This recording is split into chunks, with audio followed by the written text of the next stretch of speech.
You're welcome everybody to the eighth episode of Sideline Chatter. We're here on a nice Monday night after a fresh slate of games on Sunday. Usually this will be our recap episode of the week and injuries and all that good stuff, but give it a little switch up. Going with a video on how to trade in your league, how to properly do it. Not be that one asshole out there that just doesn't know how to trade, doesn't do it professionally. So looking forward to this episode. Should be fun. How you doing, son? Doing every week. Can't hear it. But I'm doing pretty good. Looking like I'm in position to win 4 out of 5 leagues. But coming down to the wire. Need some Monday night cheese. But we'll see. How you doing, bro? Looking to go 4-0 this week. Shocker. Good to hear. Every week. Tyler Lockett, shout out to 50 Burger. It's ridiculous. But yeah, without further ado, let's get on to these. We'll give y'all 3 tips. So listen up, and obviously with the season halfway over, you need to start making moves for the playoffs, whether you're in first in your division or you're last. So, sir. All right, so number one, we're going to start off with reaching out to the person directly, whether that be a text, FaceTime call, whatever you want to do, not just sending a trade through the app. So what this does is pretty much it breaks that ice with you and the trading partner, and you can really figure out what they want, what they're looking for, positions, players, who they're high on, who they're low on. So I was going to say was like you just send like a cold ass trade like with no like how do you like you don't know what that person wants or how they feel about any of the players. So like Right. you're literally just guessing, and like if I receive a cold trade, there's a 1% chance of me accepting it. I don't think I've ever accepted just a cold Random trade where I was trade, like, oh, okay, unless it's like the boost of all boosts and like the person's an idiot. But don't do that. Don't be that guy. Right. Don't be that guy. You gotta reach out, establish a conversation. I'll throw this out there. I just made a blockbuster trade today in our main league. Shout out Poppy Khan. Shout out Poppy Khan.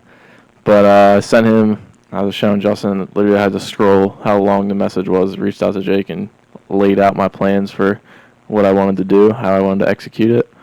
And he said that he really appreciated that, which I actually have never gotten back. And that was very fun of you, Jake. He made a point to say that he appreciated how much detail. There's a voice. Good old voice crack. Going to be 45 years old, my voice cracking. But, yeah, you definitely got to reach out. And I also would say don't reach out with the trade. Like, it's kind of the same thing. Like, don't just say, like, yo, like, these 2 players for this player. Yeah. Like, are you willing to trade? Yeah, like trying to shop. That's the good old opening line. Is your shop open? It is the shop open. That's the go-to. But yeah, it's just it's easier too, just to reach out to the person. Number 2, this is my biggest.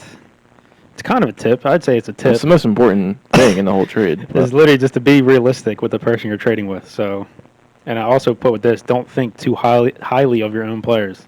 Well, we all have players that we like a lot in real life and both in fantasy that we really don't want to trade, but every player obviously holds value, whether that be a lot or not. But just be realistic. Don't be out here sending me freaking, I don't even know. Just take any trade Eric has sent you for the past 10 years. Yeah, Eric's like, don't send me goddamn Juju for fucking Derrick Henry, bro. Like, yeah, bro. I want Hopkins, but I'll give you Mecole Hardman. Like, what am I supposed to do with that? Like, and it just frustrates the person because, like, I see that shit and I just want to like not trade with them. Yeah, It's like I told you that's when you block the person's number. Right. Don't come to me with them fake ass offers that I'm not going to accept, and don't BS me like it's a good trade when you know it's not. That's the worst part when like obviously when you're trying to offer someone a trade, you're trying to get the better end. Mm-hmm. But like the theory of a trade is that both sides get better. But like obviously you're trying to get the better end of it. But you can't just go. Oh my God, can't see that. But like you can't just go out there and just offer ridiculous trades that would never in a million years get accepted. And like what he was saying about don't value your players too high. Like there's a trade for every player. All right. Like there's no. In fantasy football, there's no untouchable, I think, unless like maybe a few. Unless you really think that, like, but like if the person has that much value, then you should receive the value that he's worth. Mm-hmm. Like this Kamara's and Russell Wilson's, like if you offer enough, you can get them. But obviously, like I guess they would be untouchable. The tops. Yeah, tops But or keepers. Yeah. yeah, if you're really high on your keepers, but try and win chips out here, not worry about next year. So if you gotta make a move, you gotta make a move. But so yeah, I traded Terry McLaurin and my favorite player of all time, Cooper Kupp, for Hoggy's guy in the league right now, Michael Thomas and Slant Boy and insurance policy Traquan Smith. But I don't know. Justin's telling me it's pretty fair. I'm playing a long game, hoping I may squeak into the playoffs, and then once I'm in and I'm fully healthy, I should be unstoppable. I have Lamar, so that means anything to you. He stinks this year, but got now Michael Thomas, DeAndre Hopkins, CMC sitting on IR waiting to be activated. This dude's goddamn loaded. We'll see. But that's another thing we could probably touch on a little bit is trade based on your record, kinda. Yeah.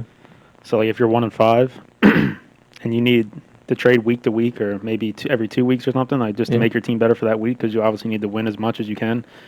Or opposed to me, like I'm 6-1, is it? Yeah. I don't even know. I'm 6-1 in our main league. So if I want to do a trade like he did, like try to get Michael Thomas, who's coming back in a week or two, or if I were to trade for like an Austin Eckler or a McCaffrey, then that'd be some next level wizard stuff, you know?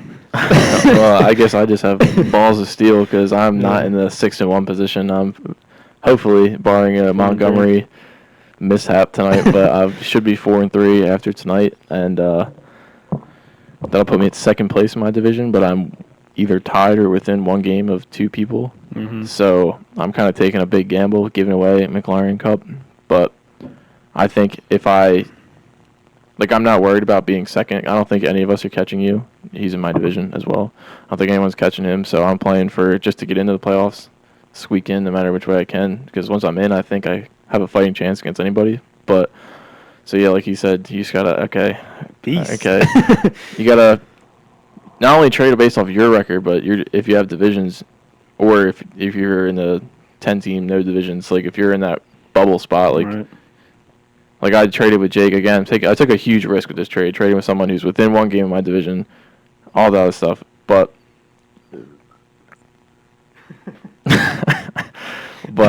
sorry about that. I wasn't. The beer's got me nice and bubbly. Was not prepared for that. But shout out to Kate. Just kids messing up my train of thought. I'm sorry. No, but just the end of it, just trade based off your own record, but also be aware of what your league mates are doing as well. Yep. So yeah, that's our second tip is to be realistic and don't be an idiot. Be alert, be realistic. And number 3, the last tip for y'all that we got is the counter trade, which I feel like this should already be self-explanatory, but you'd be surprised how many people do not. Yeah. Like I would say like 90% of people don't do it. Yeah. It's like, so if I send you, like if I cook up an offer and send you, like it's probably not going to be the best trade right off the bat. Like I'm going to make it a little boosty for myself. But like that doesn't mean like you just decline it and just say F you, Justin, like we're not trading. Like you can send back a trade because like obviously you start far and then you work up to a compromise. Yeah. And I mean that's how I think it should be on. And I think you do as well. I mean I'm the person who never gets counters back, so it's very frustrating. And I believe that I send some of the fairer trades out there based on the ones that I see get accepted. When like I was trading with Olsen, I was going to give him basically the same 2 players for Robbie Anderson, and he didn't want to do it. So I mean I don't know. And I got Michael Thomas. Don't think too highly of your own. So I got Michael Thomas for basically the same trade. So I'll take it. But like the original trade today with Jake was McLaurin and Gaskin, but it ended up he sent a counter back saying that he wants a receiver because McLaurin has a bye. So if he doesn't say that back, we're probably not getting to a deal. So the counter trade is very, very important for any trade, unless you're just a god and send a beneficial trade for both sides off the bat, which I guess he does, but not me. But nah, always you got to be active. You know, send counters, all the good stuff. So I wrapped up this video. It's a little shorter video here we got for y'all. So that was our goal. And then Thursday we're gonna plan on dropping a mid-season fantasy awards. Very fun. Video. Very excited. So we're gonna have a fantasy MVP for y'all, the best value pick, a comeback player, rookie of the year, and also the biggest bust. So and we're not going to really tell each other who we picked. So it's really kind of fun. Be a bit of a surprise while we're recording it. Yes, sir. But good luck to y'all for this Monday night game. If y'all need some magic. Yeah, Monday Night Miracles. Yeah, they happen. Ridley getting 0. Yeah. Thank you. But all right, we'll see y'all on Thursday. All right. See you guys.